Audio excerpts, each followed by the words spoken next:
karakter istri. Istri itu dominan dalam dirinya itu perasaan. Jadi kalau misalnya antum janjian sama istri mau keluar ke satu tempat, kemudian antum telat, maka kalau kita laki-laki, saya janjian sama teman saya telat, maaf ya telat, ayo kita keluar yuk. Kalau teman kita laki-laki, ayo keluar langsung. Oke lah, kita langsung naik mobil selesai. Kalau perempuan nggak bisa. Antum janji jam 10, antum telat jam 12 datang, perasaannya sudah tercoreng. Nah, jadi nggak bisa antum bilang maaf ya, ayo kita keluar, nggak mau berdiri dia. Duduk-duduk di sebelahnya, maafin saya ya, tadi saya telat begini, saya tidak akan ulangi kok. Nah, baru setelah perasaannya terobati, baru antum ajak dia keluar. Ya. Kemudian ada juga tanda kutip sifat pendendamnya perempuan.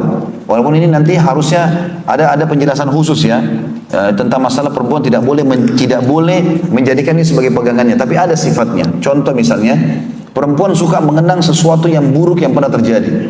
Ini tidak boleh dalam syariat sebenarnya, tapi ada itu potensi dalam diri mereka. Contoh misalnya kalau terjadi pertengkaran antara suami istri, WA-WAan, ini begini, ini ribut nih. Ya, antum laki-laki kira-kira, kalau sudah antum baca, apa yang antum lakukan? Disimpan atau dihapus? Hah? Laki-laki di sini? Hapus. Ya, benar nggak? Atau saya sendirian yang paham begini? Kita kadang-kadang kalau lihat, ya sudahlah, nggak usah ditanggapin, hapus. Karena kadang-kadang dia nulis dengan perasaannya. Begini, begitu. Antum juga jangan pakai perasaan. Akhirnya dia nangis sana, kita juga nangis di sini. Nggak cocok lah. Antum baca, oh ya, udah hapus saja.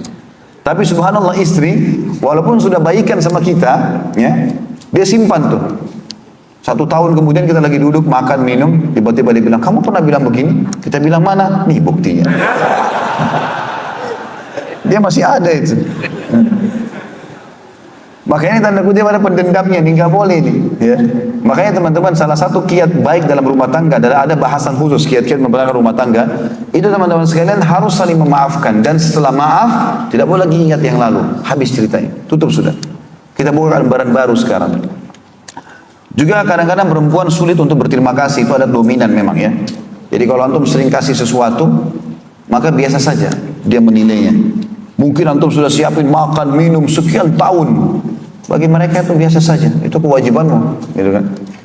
Jadi untuk mengucapkan terima kasih ini butuh keimanan, dan ini memang harus diperbaiki tentu. Ini karakter yang harus diperbaikin. Sebaliknya nanti kalau laki-laki itu suka, ibu-ibu harus paham, kalau dikasih apapun sama suami biar sederhana. Walaupun kita tidak suka, kalau kita katakan terima kasih ya kepada suami, maka suami akan berpikir, apalagi yang saya harus berikan yang lebih baik nih, karena ucapan terima kasih itu. Tapi kalau ibu dikasih nggak pernah bilang terima kasih, maka suaminya nanti malas untuk berikan apa-apa. Itu karakter juga. Kemudian egois dalam haknya. Perempuan suka egois. Yang penting punya dia harus dia dapatkan. Masalah suaminya nggak dapat itu biasa. Dan ini juga harus diobatin tentunya. Ini ada karakter-karakter yang harus kita kenal. Kemudian perempuan juga ada punya sifat positif seperti mudah memaafkan kalau ini. Kalau misal teman-teman, naudzubillah, ada seorang laki-laki istrinya selingkuh. Maka kalau suami istri didapat selingkuh, berzina segala macam, laki-laki ini sulit sekali memaafkan. Benar atau enggak?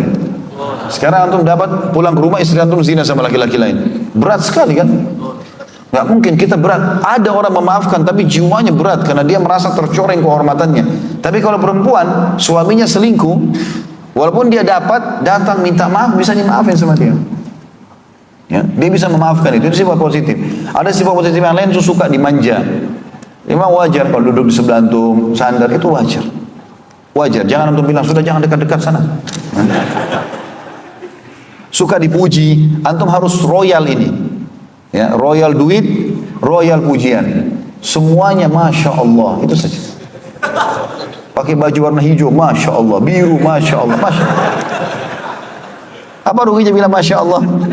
Rugi nggak? Tinggal bilang Masya Allah, selesai. Kalau antum tidak suka, Masya Allah. Tapi warna hitam kemarin lebih bagus loh. Tapi Masya Allah dulu. Begitu dia lewat pakai baju biru, nggak bagus nih. Nggak bakal dandan lagi deh besok. Masak asin, enak nggak? Enak. Nggak apa-apa, enak aja dulu. Masya Allah enak, tapi besok kurangi garamnya ya. Juga ada satu hal yang mesti diketahui dalam karakter wanita. Ini sering terjadi, tapi ini juga kita berharap muslimah memperbaikinya. Lamban, lelet dalam pekerjaan. Maksudnya gini, Kalau antum mau janjian sama istri jam 5 sore, antum harus sampaikan dari jam 12 siang. Gak bisa kayak laki-laki. Sekarang antum janjian sama laki-laki, 5 menit saja. Ayo sekarang saya jemput ya. Oke, langsung jalan kan? Perempuan gak bisa. Makanya perempuan dianjurkan untuk tidak jadi pemimpin negara. Karena ini masalah ini. Kalau terjadi peperangan, laki-laki bisa lari melawan pakai celana pendek kan? Perempuan belum bedaknya, belum ini, belum itu. Juga suka sesuatu yang terulang. Jadi kalau antum pernah buat kenangan sesuatu dengan istri, misalnya datang ke satu tempat pernah makan, dia merasa itu kenangan, maka dia suka mengulang-ulang, itu biasa. Juga kadang-kadang dia minta supaya dipulangkan ke rumah atau pergi ke rumah orang tuanya, karena dia punya kenangan di kamarnya dulu waktu dia masih gadis, itu biasa. Ya, itu biasa, karena itu ada perasaan suka terulang. Kalau antum biasa pindah kota misalnya, untuk pindah kota teman-teman, pindah pekerjaan, antum mau ajak istri itu berat bagi dia, karena ada perasaan. Kalau laki-laki kan kita pindah kerja sana, oke lah, pindah kerja sini, kita pindah, mudah adaptasi. Perempuan tidak, itu ada karakter. Maka ini juga harus kita mengenal karakter-karakter ini, ya, dan kita bisa memperbaiki keadaan dengan cara mengenal karakter-karakter ini. Kita pindah sekarang teman-teman kepada kewajiban istri yang merupakan hak kita sebagai suami. Yang pertama, ketaatan dan mencari ridho suaminya. Ini saya akan ringkaskan dengan hadis-hadis penting saja, karena banyak sekali dalilnya. Jadi ibu-ibu harus tahu mencari ridho suami. Ridho itu artinya sesuatu yang membuat dia sangat puas.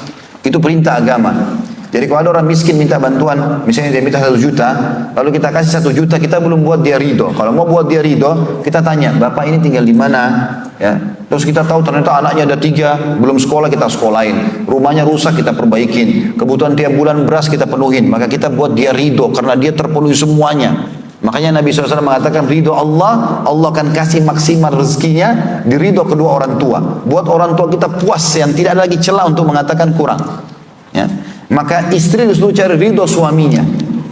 Ibu-ibu hati-hati, saya ingatkan, jangan kalau ibu meninggal suaminya bilang alhamdulillah dia meninggal, karena selama hidup buat masalah terus, ya. Tapi kalau meninggal suaminya merasa sedih, kehilangan karena khidmah, pelayanan baik, itu yang penting. Apa kata Nabi SAW dalam hadis sahih riwayat Muslim, bila seorang wanita menjaga 5 waktu sholatnya, nggak disebutkan sholat sunnah di sini, puasa Ramadan, mentaati suami dan melayani dengan baik, pada saat dia meninggal dia akan pilih, bisa masuk dari 8 pintu surga, dia bisa pilih yang mana dia mau. Ya. Ini teman-teman, untuk masuk dari 8 pintu surga, untuk masuk pintu ke-8 tingkat ke-100 surga Firdaus, itu ada nabi-nabi. Ya, penghuninya para nabi-nabi, ya. Saya sama antum sini sudah tertutup ini. Enggak ada lagi kesempatan jadi nabi tentunya, ya. Kemudian yang kedua, Siddiq. Orang yang jujur, tidak pernah dusta seumur hidup ini. Sahabat semuanya yang dapat julukan Siddiq Abu Bakar. Enggak semuanya juga ada Siddiq, walaupun mereka jujur.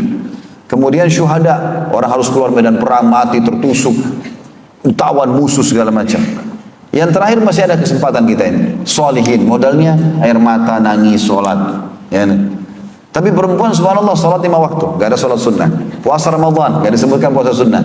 Layani suaminya dengan baik, kalau mati boleh pilih dari 8 pintu yang mana dia mau masuk. Makanya syaitan sering menggoda supaya tidak taat dengan suami, membangkang, kasar, ini bahaya. Kata Nabi SAW, semua istri yang taat sama suaminya, maka seluruh burung-burung yang berterbangan di udara dan seluruh makhluk di air, bahkan para malaikat di langit juga matahari dan bulan memohon ampun untuknya selama ia dalam keridhaan suaminya. Dan tidak ada seorang istri pun yang durhaka pada suaminya, maka ia akan dilaknat oleh para malaikat dan seluruh manusia. Dilaknat artinya diangkat berkah hidupnya oleh Allah. Makan tidak cukup, segala macam tidak cukup. Tidak ada seorang istri pun yang memalingkan wajahnya dari suaminya, kecuali ia dapat murka dari Allah sampai yang membuat suaminya tersenyum dan membuatnya ridho. Jadi buang muka, ngambek, marah, ya. Ini tentu kecuali ada masalah besar, suaminya buat maksiat. Ya, istri boleh marah padahal suaminya buat maksiat, diingatkan. Berzina kah, mencuri kah, nggak boleh. Tapi selain kalau masalah teknis lapangan, maka itu tidak boleh. Hanya kena telat sedikit, hanya kena lupa beli barang yang dipesan, maka itu mudahkan. Karena harus cari ridhonya dia. Setiap istri yang keluar dari rumah suaminya tanpa izin suaminya, maka akan dilaknat oleh malaikat sampai dia pulang. Jadi harus penting teman-teman menjaga ini, ya. Dan ibu-ibu harus paham, yang pertama suami, ya, karakternya, saya ringkaskan, akal pikiran dominan. Akal itu begini, teman-teman. Saya sama laki-laki di sini. Kalau istri kita telepon, saya ada begini. Akal kita langsung berpikir solusinya apa. ini rumah AC di rumah mati nih, air keran begini dan begitu. Otak kita langsung jalan tuh. Oh, telepon siapa, hubungi siapa sebenarnya. Makanya laki-laki, ibu-ibu harus paham, baiklah sudah kalau gitu, assalamualaikum, dimatikan sama dia. Itu bukan berarti tidak perhatian.